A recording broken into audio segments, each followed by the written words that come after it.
Good morning, everybody. Today is Thursday, August 15th, and we're here for a work session. We're going to start up with the Pledge of Allegiance. If we would stand, please. Danielle, how about leading us in the pledge? I pledge allegiance to the flag of the United States of America and to the republic for which it stands, one nation, under God, indivisible, with liberty and justice for all. Thank you, Danielle. Okay. Couple things here today to go over. First, and probably the most important thing you're probably going to hear today, we're going to be sending out a media advisory momentarily, and it's regarding the agritourism public hearing scheduled for Tuesday, August 20th. And the public hearing, I'm going to read this word for word here. Public hearing regarding agritourism is canceled. Public forum to be arranged. The public hearings regarding Chapter 301, zoning and land development related to proposed specially permitted use agritourism, inns and resorts in RA 80 zoning use district, scheduled to take place August 20th, 2024 at 6:05 p.m., has been canceled. In response to the unusually high volume of opposition and commentary received by all members of the town board, whether that be emails, calls, or texts, regarding the topic of agritourism, inns and resorts, some of which may reflect a misunderstanding of the intent and or extent of the proposed change, Supervisor Hubbard and the entire town board have agreed it would be beneficial and productive to host a public forum on the subject. Rather than simply add the topic to an upcoming work session wherein members of the public cannot engage freely with town board members and or planning staff, the forum format is intended to foster dialogue so that all sides of the issue can be freely discussed. The public forum will take place on Wednesday, September 18th, here in the town boardroom, and I'm assuming that's going to be at 6 o'clock? Okay. Wednesday, September 18th, at 6 p.m., right here in the town boardroom, there will be a forum where the public, the farmers, everybody can come and learn about it and also ask questions about it, because there does seem to be a lot of misunderstanding out there about it. I keep some of the letters that have come in are not accurate. Most of them are, but there are some that things have kind of gotten twisted a little bit. So I think it's really important that the public has an opportunity to engage with the board and hear from our planning staff and hear exactly what it is that the agritourism is about. So again, Wednesday, September 18th at 6 o'clock, there'll be a forum here in the building, in the boardroom, and the public hearing on August 20th is canceled. The public hearing regarding agritourism is canceled. And Supervisor, also, Yes, sir. I think, I speak for everyone, I believe that we're willing to make adjustments and changes too if it doesn't accommodate everybody. It's not like we just have a set code and this is it and we want to explain that.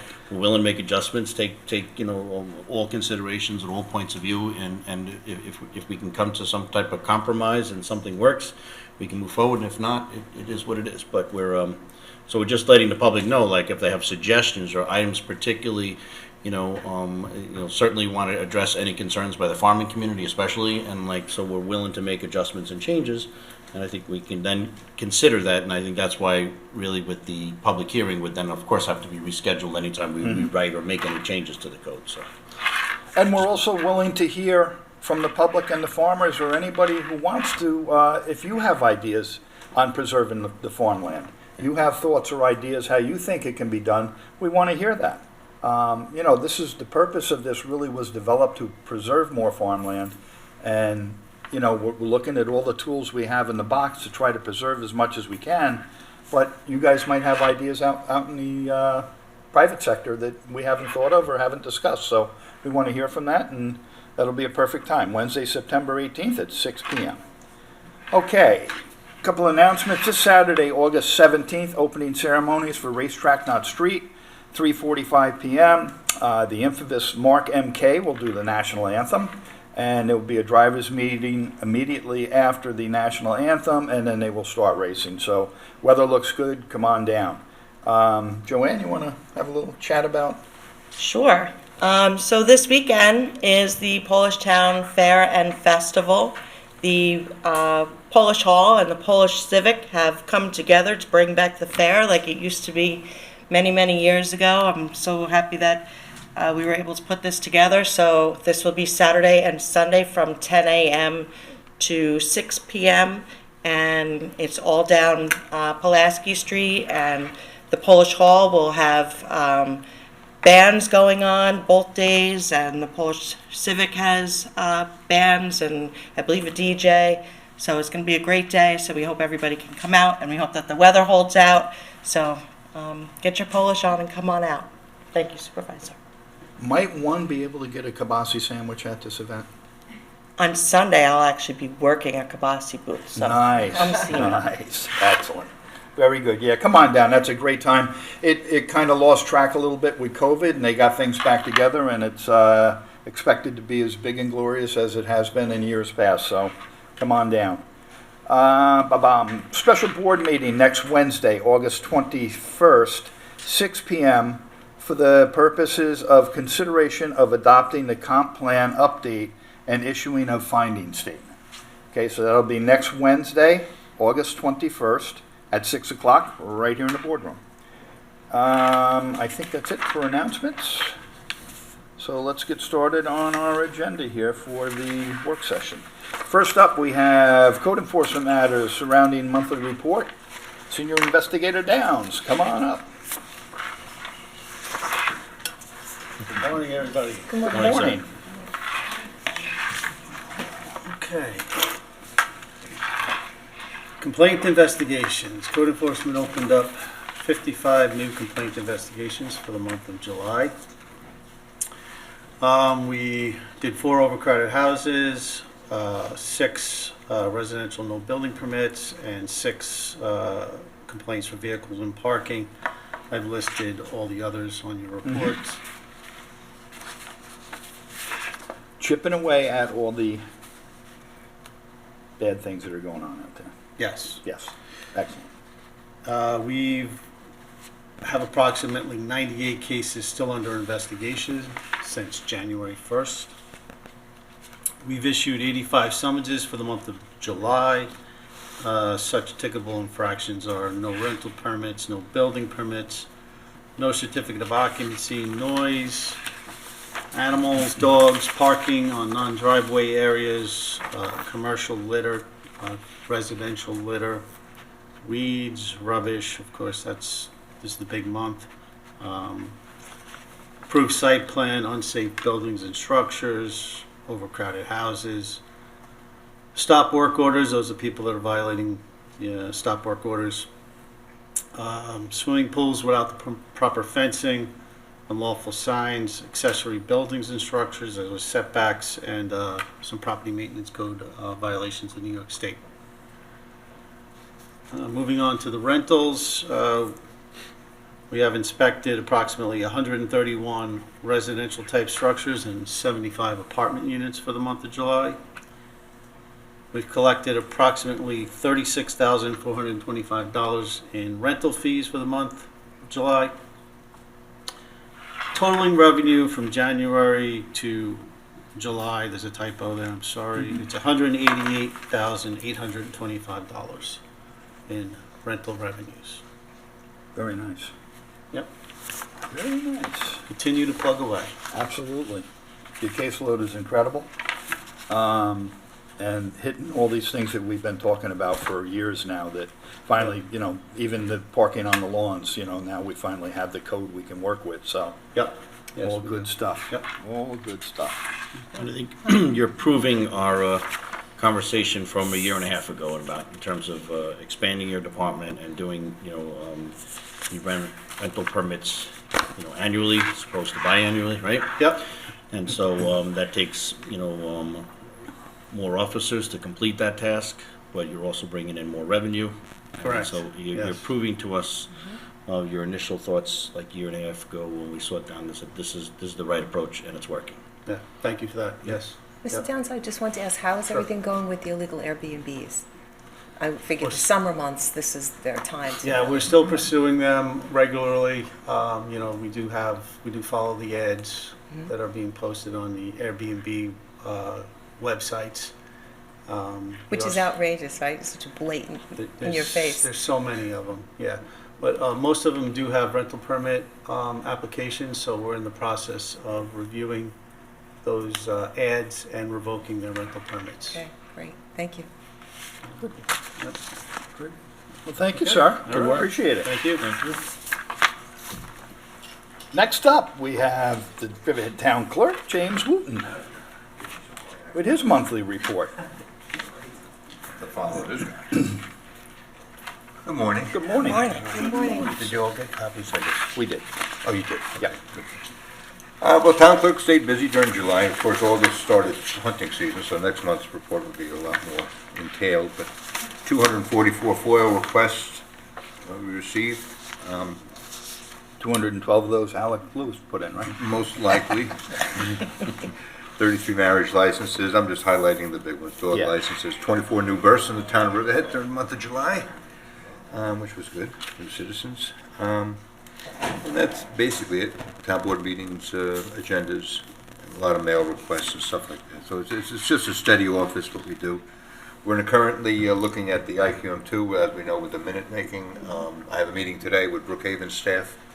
My staff and Brookhaven staff and their IT and our IT are all meeting in Brookhaven Town Hall to go over their experiences with the Civic Plus and how they rectified all the issues that some of the clerks have concerns with. And it looks like they rectified a lot of it. So I'm looking forward to that meeting today at 3 o'clock at their town hall. And I think we can move forward right quickly with what we need to do as far as the hiccup with the IQM2 sunsetting or their support setting next year. But other than that, that's it.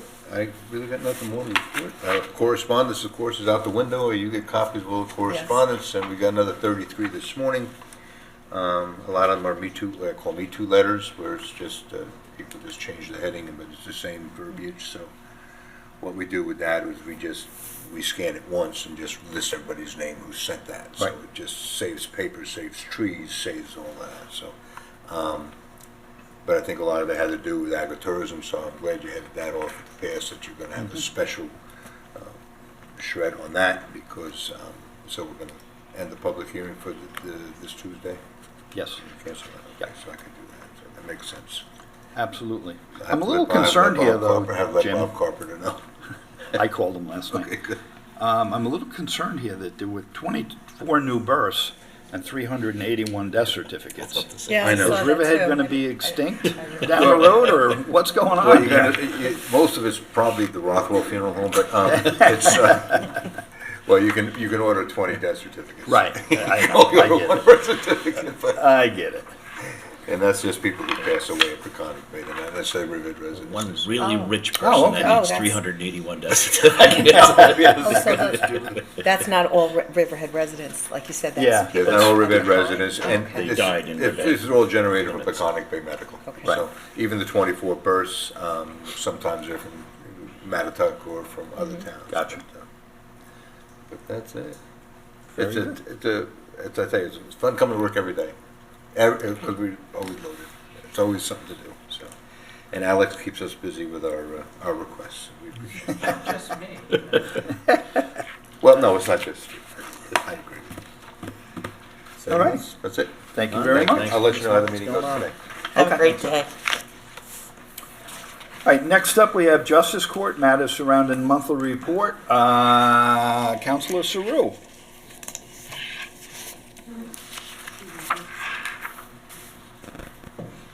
How are Good you? morning. I'm great. How are you? Good. Okay, so as you can see, that everyone has a copy. Yes. Okay. The layout's a little bit different this month, as I wasn't here last month, but I did watch the last work session, and Councilman Rothwell, you touched upon trying to get more of a streamlined way to track these surcharges. So I reached out to the Justice Court. They emailed me back. So the way their system works is all the mandatory surcharges, which is also New York which State. is yes. So they all get lumped together. Okay. So it's very hard for the Justice Court to parse out just the town code. So what I'm trying to do on my end is what I do is I'll take, like, for example, we have a justice court calendar, right? I go through it, I parse out what Right. everyone pled to. Then I go back to section 117, I figure out what the surcharges are, and then I kind of put them next to it. So now, as you can see, these are kind of categorized by the associated surcharges and what they'll go to. Now, that's as far as I can go on my end because I can't. Yeah, it's just perfect, because our mandatory surcharges, we just want to make sure that we're applying them in the right generalized area where they should be. So if the infractions are happening in the town parks, then the surcharges Right. should be applied to cleaning up the town Right, parks. and so forth. that would be blight mitigation, so the human services a little bit too. Next month, it'll be a little bit more detailed. I feel like each month I'll make this a little bit easier to see. And then, as far as I can go on my end, is that's how much that we got. I can't figure out whether or not it's collected. You know, whether or not these people are paying them, but we're getting there. So that's going to be the new format so that we can kind of have a better idea of each month how much we're getting in surcharges. Then I guess eventually that can go to our accounting department, right? So that they can Yes. have a line item available for those Yes. different And I coordinated parts order, with so forth. accounting before Bill had left, and I'm gonna Awesome. kind of pick back up with that. So that's what I have for surcharges. Excellent. All the totals speak for themselves. We had And we appreciate it. It is, I know it's more work, but that was the goal of Right. putting in the mandatory surcharge, was that there'd be just a little thing, you know, if it's buying a couple picnic tables, Right. you know, to put in a town Yeah. park because somebody did something wrong, you know what I mean? Then it all helps in the end. Yeah, so next thank month, no problem. So next month it'll say what the surcharges are, aside from the total, Gotcha. Perfect.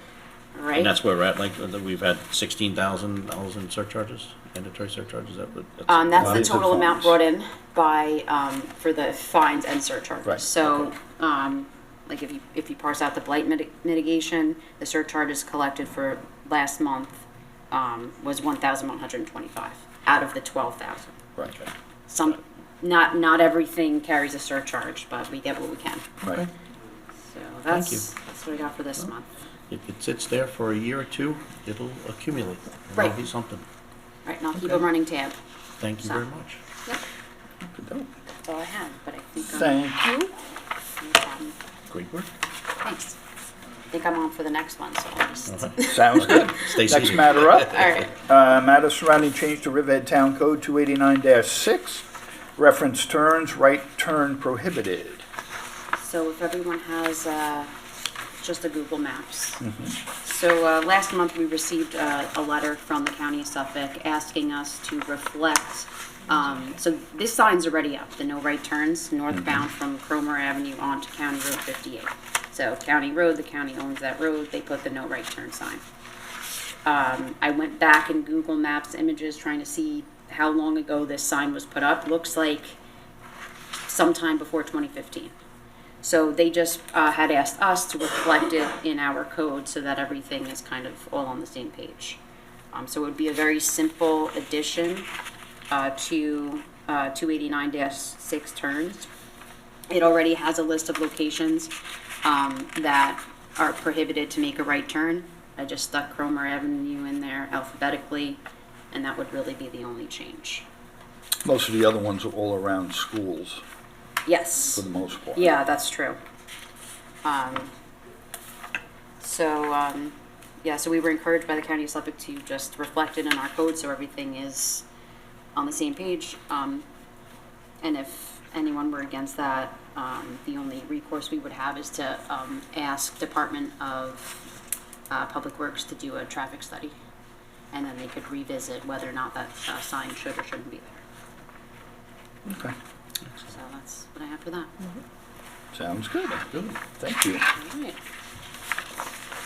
All right.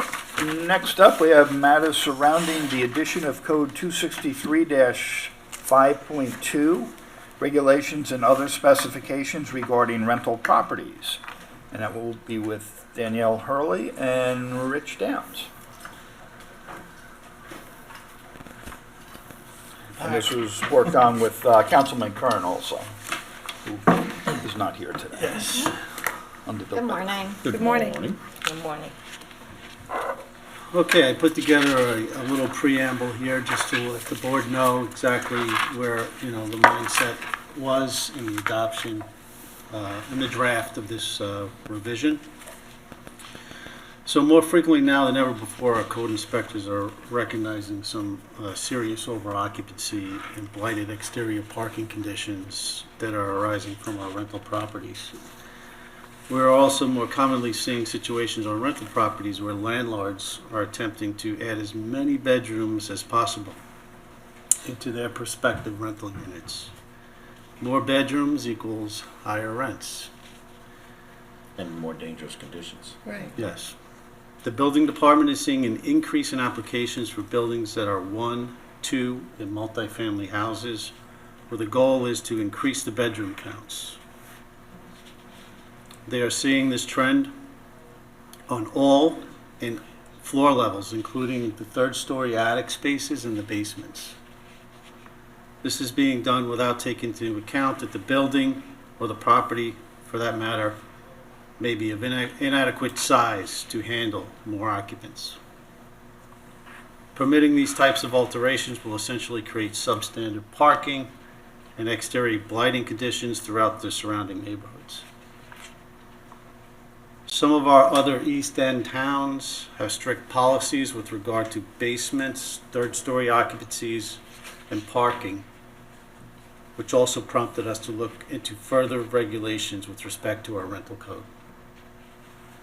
Currently, as you may or may not know, we have 1,900 rental properties in the town of Riverhead, and that number continues to rise. Substandard rental properties tend to promote and encourage deterioration of housing stock within our town, create blight, and also institute excessive vehicle traffic and parking problems, not to mention, in some cases, overburden our municipal services.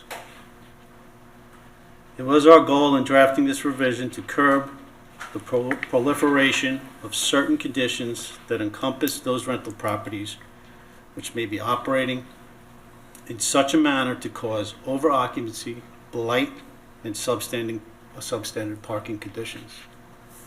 With that being said, the proposed amendment we will be reviewing today is an insertion into our Chapter 263 entitled Rental Dwelling Units. This amendment was brought to the Code Revision Committee and unanimously reviewed and approved. Okay, so we This can, is fantastic. oh, thank you. Yeah, we'll get into the whole code next. If you guys, does everybody have a copy of it? Yes. Okay. Okay, so this insertion is going into 263. We created a 5.2 in Chapter 263.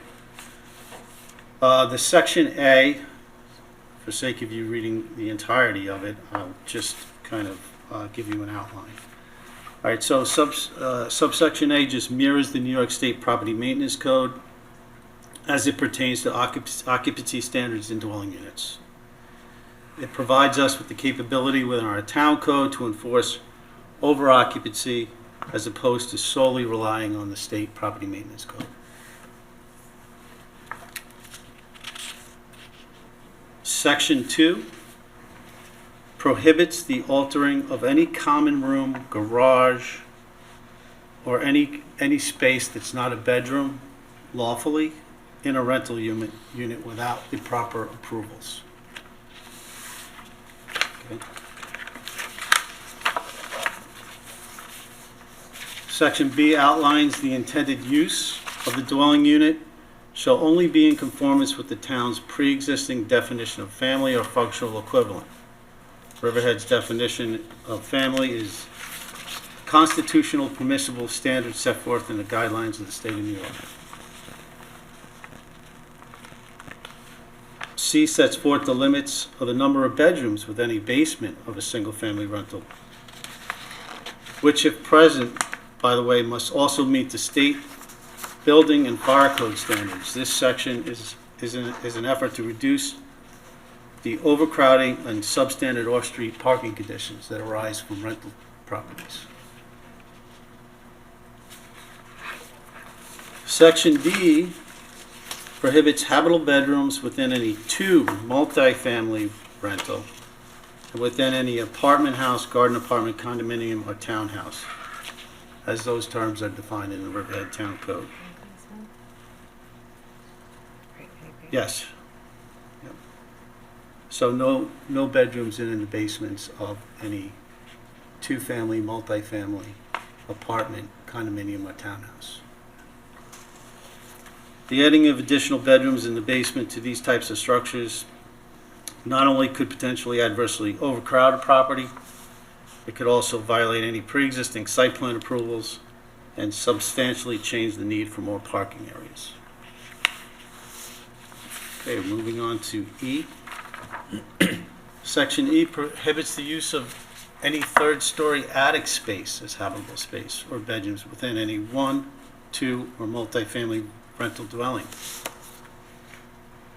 There is one exemption to those pre-existing multifamily dwellings that have obtained the proper sprinkler system and comply with the egress requirements. Okay, section F.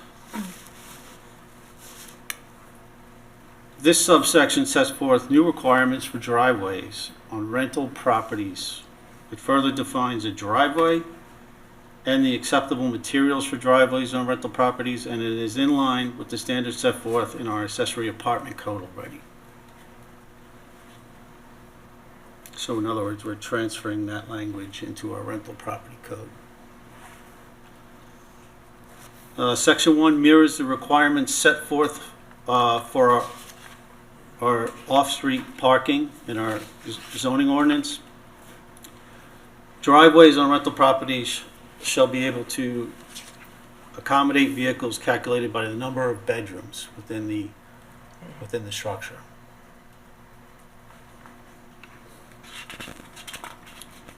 Subsection 2 requires the application to depict the location and size of the driveway as part of their rental permit application. So when somebody's submitting a rental permit application, part of that application procedure will be that you must provide us a survey with the driveway on it. That's terrific. We don't have that now, you're saying? We don't currently have it. That's a terrific addition. Yeah.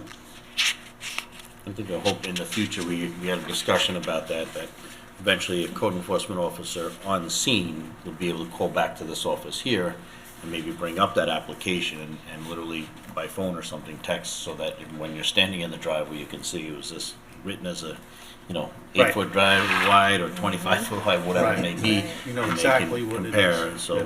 right in the main office here, if they call back, they can bring up that application and send it off to the code enforcement officer on site. And try and scan it also into IPS so they can pull it up from their computers. That's a good idea. Yep. Otherwise, it prevents this back and forth. Well, let me go back and let me look at it. Let me go back. Let's do it right on the scene. Yep. And the driveway cannot be in the backyard.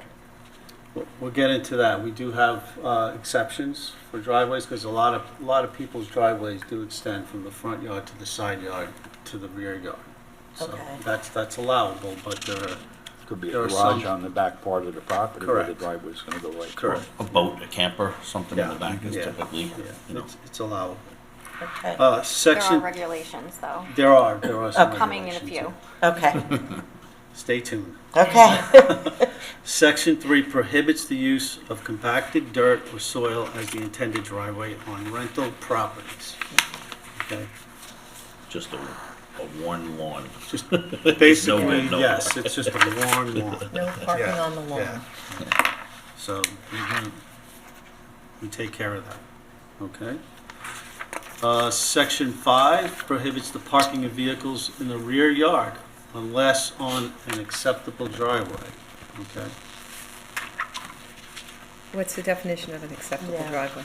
So it's in the subsection F.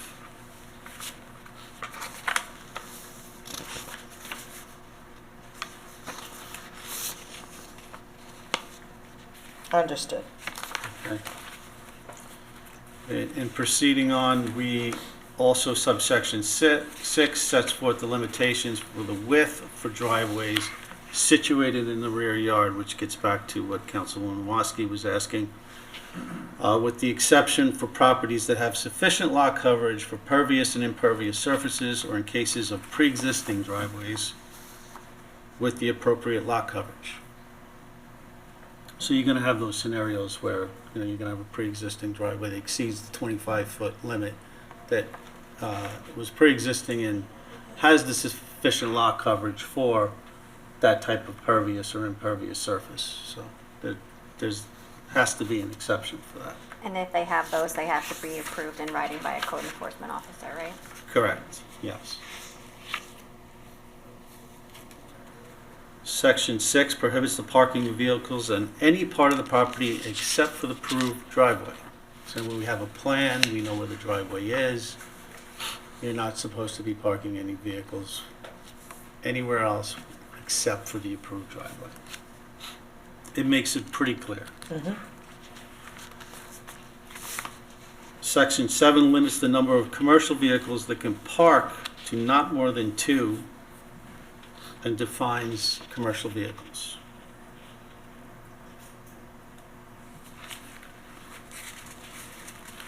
And you're also listing how long they will have an opportunity to get in compliance with this section, right?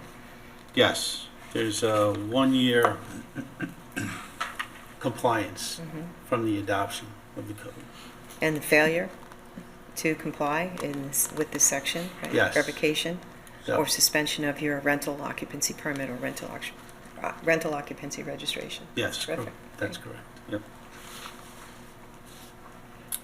Subsection G and H are self-explanatory. Rental dwelling shall only be occupied, otherwise utilized in accordance with the certificate of occupancy that it's issued.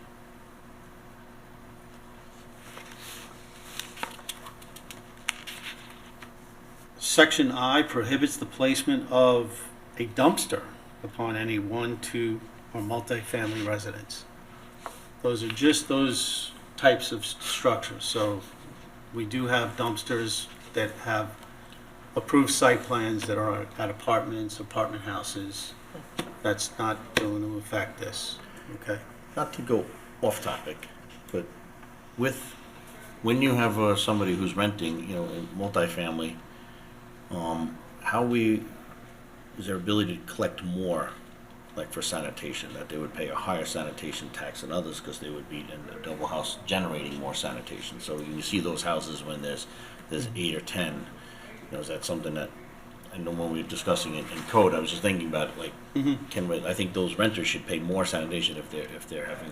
I believe they are assessed differently. I think they're a different type of code for the assessors, so they're the paying garbage more in the district? garbage, yes. I believe think so. the Counselor has something. Maybe, Just curious, because, when we discuss so no dumpsters, which just means they're gonna put everything at the curb, right? They'd So be how do we? assessed as a multifamily dwelling by the assessor's office, which pays the highest amount into the sanitation district. Perfect. Okay. So we make it up Good. that way, so no dumpsters. Thanks. I did not know that. Makes sense, though. okay, and subsection J, which is our final section, pertains to the publishing of rental dwelling units. This was one of Councilman KERNS' suggestions, and it's a good one, whereby requiring the owner or managing agent of a rental property to first obtain a rental registration or a rental permit prior to advertising the property for rent, which I think all landlords should probably do. Because a lot of times we get the tenants coming into us that are looking to rent a property, and they're asking us if there's a rental permit. And we tell them you have to do a FOIL, so this will alleviate that. I think upon passing of this legislation too, we want to give copies, and I think we should have a conversation piece maybe at our fire chiefs district meeting to give this to our fire chiefs with the understanding that very often, in addition to code enforcement, when they're on scene, whether it be for fire, CO alarm, automatic fire alarm, any of that nature, when the fire chief is on scene, Yep. at that time, he or she can direct a code enforcement officer to respond to the scene without the necessity of a warrant at that time, because they are currently on an active fire scene. And that would give you the ability to go in your offices to write summonses right at the time in the presence of the fire marshal while they're there. Okay. And you've been gracious enough that you, Nicole, have been on call to assist them when necessary. Yep. And so, but we want to give them this legislation. I think we should have like a little, we can have like a work session or something with the fire chief so they're aware of it. So when they see some of these infractions, it's getting you guys into the house more easily as opposed to trying to come back even the following morning. Now you need a search warrant and you need Right. cooperation to go in, and it makes it much more difficult to write a summons. So I think we got to get our 4 fire departments involved in this as well. Okay. Is there a way to have inspections, yearly inspections? Are you able to do that? Oh, yes, we do with rental properties. And keep in mind, this code is only an addendum to the rental property law. It's not affecting any owner-occupied single-family residences. Okay, so yes, we do annual inspections of rental properties. And then, in general, what are the violation fines? We'd have to go into the penalties section of 263 to make that determination. I don't have it off the top of my head, but I Because think I know that we it's were speaking the other day, Yeah, I'd really like to it's- see an increase in the fines. in the fines. We'll It's take a- a harder look It's at a it. max 500 for no rental permit, that I know. Okay, first offense. So 500. 500 is the max. First offense, yeah. Our counselor in the back is going to shout out a number. I thought it was 500 to 1,500. She's saying 550? For the 500 first to offense? 1,500. Okay, so 5 to 1,500. first offense. I like that this is getting that it's requiring them to publish it. I think it also protects tenants that way too. Absolutely, And if you think it you're does, going into yes. a legal apartment and then you find out you have to vacate because they There wasn't a weren't permit. approved. Yeah, yeah. Excellent. I think this is a long time coming. I think you guys did a great job. Thank So you, yeah. The residents have been wanting to see something tighten up on these rentals, and this is an excellent tool Yeah. that you've given the town. Good job. Thank you. And I think increasing the fines will prevent the landlords from putting Right. all these people in homes illegally. Yeah, If the fines are high enough, it won't be economically advantageous for them to do that. yeah. Right, $500 is what one person in this rental is paying. It paying. really doesn't make a big impact. Right. We Yeah. want it to be more cost effective Yeah. to go the legal route and actually to pay Yeah. for the permit. And keep in mind, this doesn't, there's a lot of good landlords out there that do the right thing, and this is not really, going to affect them, because they're operating a rental property in good condition.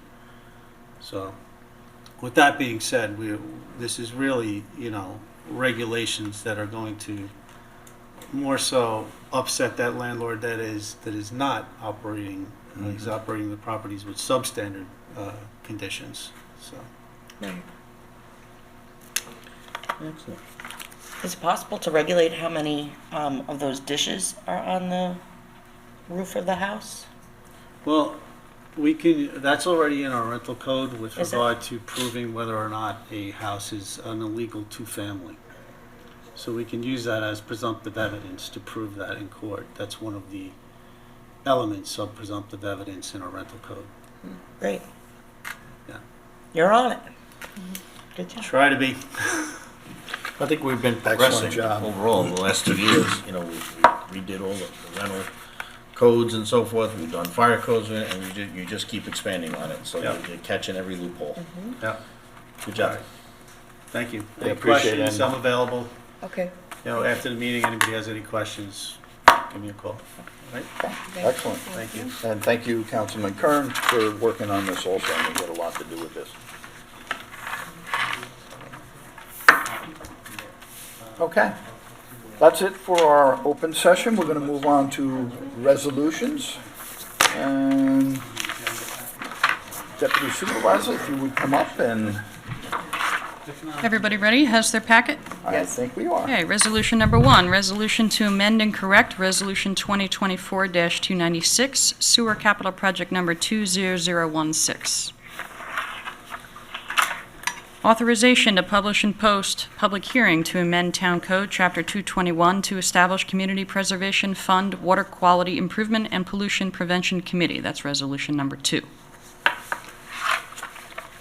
Resolution number 3 adopts a local law to amend Chapter 251 of the Riverhead Town Code entitled Noise, Public Nuisances, and Property Maintenance, Section 7 thereof entitled Variances. Number 4 adopts a local law to amend Chapter 301 of the Riverhead Town Code entitled Zoning and Land Development, Section 240 thereof entitled Bed and Breakfast Facilities. Number 5 adopts a local law to amend Chapter 217, Section 67 of the Riverhead Town Code entitled Front Yard Parking Restrictions, Certain Areas. Number 6 appoints Chairman of the Town of Riverhead Emerging Technology Committee.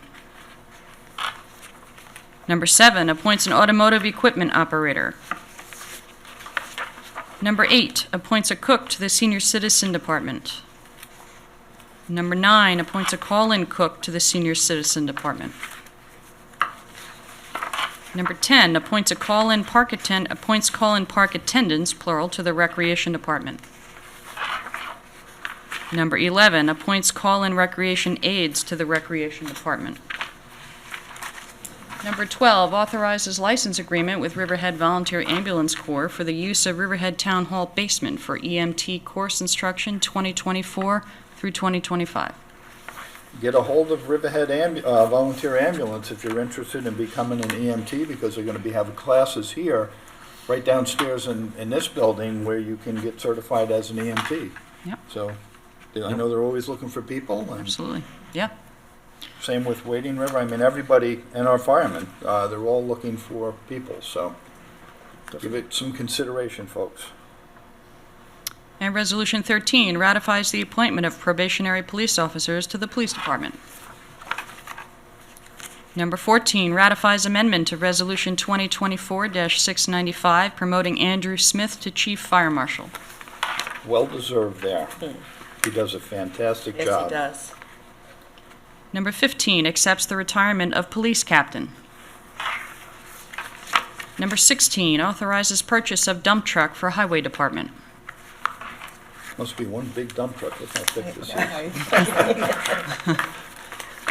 lot of components. Number 17 authorizes the town clerk to publish and post notice to bidders for well and pump testing, evaluation, reporting, and information management for Riverhead Water District. What our water district is needy. They are a needy They are bunch, needy. aren't they, Frank? They do a great job. Number 18 authorizes the town clerk to publish and post notice to bidders for one 2024 Mack Model MD6-42 dump truck for Riverhead Water District. Must be much smaller than the highway. Much truck. smaller than the highway truck. Thinner pack, It's eh? real thin. Number 19 ratifies purchase of work trucks for Highway Department. Number 20 ratifies designation of alcohol service vendor to service alcohol at the Polish Hall Festival. Number 21 rescinds Resolution 2024-368 Townscape Blues by the River, Chapter 255 Special Event Application. That's the blues event scheduled for September. It has been canceled, so anybody that was planning on to go to that, mark your calendar that it's been canceled. Number 22 approves fireworks application for Bating Hollow Club, September 1, 2024. Number 23 authorizes supervisor to execute agreement with Riverhead Youth Sports, Inc. for the referee umpire services for Town of Riverhead Police Athletic League football program for 2024 calendar year. Number 24 ratifies authorization for the supervisor to sign a professional service agreement with Mark McLaughlin. Number 25 ratifies authorization for the supervisor to enter into an agreement with an employee. Number 26, resolution to change Town of Riverhead participation to New York State Health Insurance Program. Number 27, authorizes the removal of all litter, garbage, refuse, rubbish upon the premises known as 271 Hubbard Avenue, Riverhead, New York, Suffolk County Tax Map Number 600-112-1-28, pursuant to Riverhead Town Code, Chapter 251. And resolution number 28, acceptance of a donation. It's a $100 donation that Eileen Lang made to the senior center. Much appreciated.